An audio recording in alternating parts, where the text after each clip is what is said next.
რუსთავის საქალაქო სასამართლოს სხდომათა დარბაზში დღეს იმიტირებული სასამართლო პროცესების ფინალური შეხვედრა გაიმართა. პროცესში ერთმანეთს რუსთავის პირველი და მე-13 საჯარო სკოლის სამოქალაქო კლუბების გუნდები შეხვდნენ. საბოლოო გამარჯვება მე-13 სკოლის გუნდმა მოიპოვა. იმიტირებული სასამართლო სამოქალაქო განათლებისა და პედაგოგთა გადამზადების პროგრამის ფარგლებში განხორციელდა, რომელშიც სულ 8 საჯარო სკოლის სამოქალაქო კლუბი იყო ჩართული.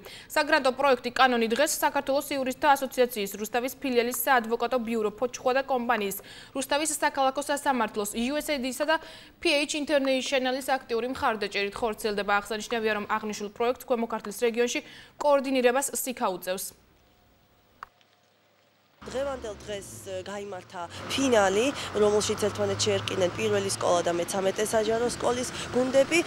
პროექტი იყო მეტად მნიშვნელოვანი ბავშვებისათვის, რადგან მათ მიიღეს მეტი გამოცდილება იურიდიულ სფეროში, ასევე სხვადასხვა წარმომადგენლებთან აღნიშნული სფეროსი იქონიეს მჭიდრო ურთიერთობა, რამაც საკმაოდ დიდი გავლენა მოახდინა მათი მსოფლმხედველობის ჩამოყალიბებაზე და აქტიური მოქალაქის ჩამოყალიბების პროცესში. ვფიქრობ, რომ ძალიან საინტერესო არის და თუ ეს მიიღებს მასშტაბურ ხასიათს და ასევე ინტენსივობა გაიზრდება სკოლების მოსწავლეებს, რა თქმა უნდა, მისცემს დიდ გამოცდილებას, თუ ისინი მომავალში აირჩევენ ამ პროფესიას, იურისტობას და ეს იქნება მათთვის დიდი პრაქტიკა. მე მინდა დიდი მადლობა გადაუხადო ამ პროექტის ორგანიზატორებს. პროექტზე მუშაობა იყო ძალიან საინტერესო. გავიარეთ უკვე ჩვენ ორი პროცესი და დღეს გაიმართა ფინალი, რომელიც ასევე იყო ძალიან საინტერესო და დაძაბული.